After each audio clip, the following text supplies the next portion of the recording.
it wouldn't be a college basketball season if we didn't have a court storming controversy in this late February timeframe. Okay, it feels like it happens once or twice a year.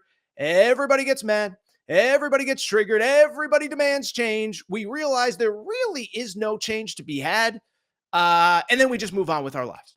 And so I bring it up because the latest court storming controversy was this past weekend. I know everybody knows the details, but really quickly, for people who are traveling, weren't around, the details are pretty straightforward. Duke traveled to Wake Forest. Wake Forest, obviously, it's a Tobacco Road rivalry. Wake Forest, frankly, needed the win. We'll talk about what the win meant for Wake Forest here in a little bit. But why it was important, why it was significant, to Wake Forest credit, they did get the win. They get the win, they get the victory, but it was, of course, what happened after that everybody wanted to talk about. The court is stormed, Wake Forest wins, fans rush the court, and Kyle Filipowski, Duke's star player, gets engulfed in all the fans. He ends up being okay, but it appears as though he has an ankle injury. And after the game, Jon Scheyer said it's time to end court stormings. Kyle Filipowski sent out some tweets. Now, it is worth noting, you find some alternate angles of the actual court storming. Some would say maybe Kyle Filipowski maybe initiated the contact. How much was he to blame? So, of course, it was an internet thing all day Saturday into Sunday. But obviously, Torres has a couple thoughts on it. And what I would say is there are really two different things to really talk about here. One, just I'll share my thoughts on court storming here momentarily. But two, and this is the question nobody's asking, can anything actually be done to stop court storming? Because I think it's all good. Everybody on Twitter has opinion. Everyone has this. Everyone has that. I see everybody on ESPN yelling and screaming.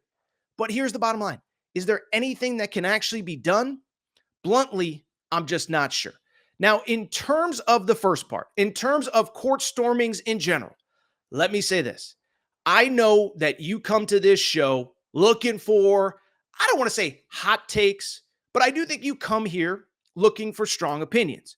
How does Torres feel? Does he agree? Does he disagree? Whatever. And I'm here to say court stormings are something I don't have a super hot take on. I actually see both sides. I say it often on this show. There are not only that there are two sides to every story, but more so that there are two things in life that can at times seem to be differing opinions that can actually be both factually correct. And I believe that's my stance on court storming, okay? My two definitive stances are this. Court storming obviously stinks when somebody gets hurt. I think we can all agree on that, even if you're not a Duke fan. I know everybody loves to make fun of Duke. I know a few weeks ago we had a Caitlin Clark situation, and I get it. The bottom line is nobody wants anybody to get hurt. I hope, and I think we can all agree on that. But then there is the other side to it, which is this. Court stormings are also awesome. They're really fun to watch on TV. They are what make college sports totally unique. By the way, college football, obviously, we're talking about field stormings. And they're actually really cool and really fun. And it sucks that there is no middle ground, that we can't acknowledge, they're really awesome, but let's figure out a way to make sure that nobody gets hurt. And everybody, like everything else in this society right now, has to have the definitive opinion. You either love court stormings, screw Kyle Filipowski, screw Caitlin Clark, if they get hurt, they get hurt. Or it's the worst thing that's ever happened. And I saw a lot of that on social media on Saturday as well. Certainly saw it on ESPN, where you would have thought that, somebody pulled a Tanya Harding, Nancy Kerrigan on Kyle Filipowski, walked out there with a crowbar. That's not what happened at all. And I am just of the belief that personally, I see both sides. They're really awesome. They're really fun. They're also really scary, and you don't want anybody to get hurt. And I say that, by the way, as somebody who was kind of in the middle of my first court storming just this past season. I was at Arkansas about 6-8 weeks ago when they beat Duke, ironically enough. The court was stormed, and I'm here to tell you it was one of the craziest, coolest atmospheres that I've ever been part of. So I get it. I get it's frustrating. I get it's a weird topic. And I'll also say, I think that it's cool for college students. If you're a Wake Forest student that was part of that, I have no doubt that it will be one of the indelible memories of your time in college. But it's also just kind of like one of those deals of darn, man, Is there a better way to figure this out? And so to me, that's actually the more interesting conversation coming out of Saturday. Everybody on social media, everybody on ESPN, they want to yell and scream and they want to have the strongest opinion about how much they hate court stormings and why it's the worst thing in the world. Like I said, listen to two or three of those ESPN personalities on Saturday night, you would have thought somebody walked out there with like Tanya Harding with a crowbar, okay? Or Tanya Harding's ex-husband or whoever actually did it, whatever. But the bottom line is, to me, I think it's the bigger question of like, is there actually a resolution or are we just going to yell and scream? Because I spent a lot of time thinking about it over the weekend. We talked about it on my Fox Sports radio show on Saturday night.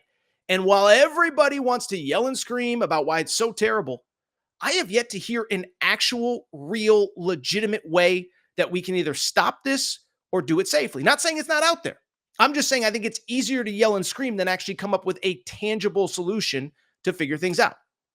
Let me explain a few reasons why. First off, any of us who have ever been to these games, like let's be honest here, like the security on the field or on the court, it is not Fort Knox. Okay, trying to get onto the court at Wake Forest or Tennessee or UConn or Auburn or Kentucky or whatever. This ain't a military state secret. Okay, I was thinking about this. I was at that Arkansas game. I mean, most of the people that are manning the court are volunteers. I don't know if they even get paid. Maybe a little bit older, maybe retired, maybe looking for something to do. No disrespect, but it's like those aren't the real types of people that are going to stop a slew of 18 to 21-year-old kids from rushing the court. Beyond that, and I think this is important, I don't think there's any way there can be some sort of national oversight of this situation because everyone has different situations, different setups, and different resources. I know everybody wants to blame the NCAA for everything, but it's not like they can just say, okay, this is the rule. If you get caught on the court, this is the punishment, whether it's kicked out of the arena for good, arrested, whatever. You can't do that because everybody doesn't have the same ability to stop it. Tennessee as an SEC school, Ohio State is a Big Ten school, fill in the blank. They have access to a lot more resources and availability than a lot of these smaller schools. And by the way, it's not just the big schools where the courts get rushed. Earlier this year, Florida Atlantic loses at Florida Gulf Coast. Florida Gulf Coast fans rush the court. I don't think Florida Gulf Coast has the money that Ohio State and Michigan and Tennessee and Georgia and Florida do to hire extra personnel. And so in theory, the only real answer, I don't think it can be national. I do think you can kind of have that SEC, fine the school if they can't keep people off the field or the court. But I think we've even learned that doesn't really work. I don't think, and listen, me and Jay Billis kind of went back and forth on a couple things on social media over the course of the weekend, but he said this on this particular topic, and I think he was right. I think he was wrong on some other stuff, which maybe we'll get to at the end of the show, but I think he was right on this. The SEC tried to put in a fining system, and guess what? Most of the schools are just like, we'll take the fine because this is awesome and it's fun and it's great for our fans and our students, and we, sell merchandise and we go viral and all that good stuff. And so even if you have a league-wide thing, again, different schools, different resources, different availability, is the same thing that's going to apply for North Carolina or Duke in the ACC? Is it going to apply for Boston College or Pitt? I don't know. And so to me, I could go on and on. You've all seen the situation. You don't need me to tell you. And listen, I'll say this too, is I know it's easy to make fun of it because it's Duke. And I did see a lot of the like, well, if, it never became an issue until it was a Duke player. Like, I get that. But also, if it was your team, whatever fan you are, a UConn fan, I keep saying Tennessee for some reason. I'm not totally sure why. Like, it's easy to say, oh, it's because it's Duke. Well, it's like, no, if it was your star player, you'd be pissed off too. I don't know what the answer is. I heard people talk about, is there a way to kind of start a shot clock or something like that, so the fans can join the players on the court? But I just don't think there's a great answer. And like I said, I think it's one of those situations that's much easier to talk about and complain about and whine about on social media than it is actually something that can be resolved.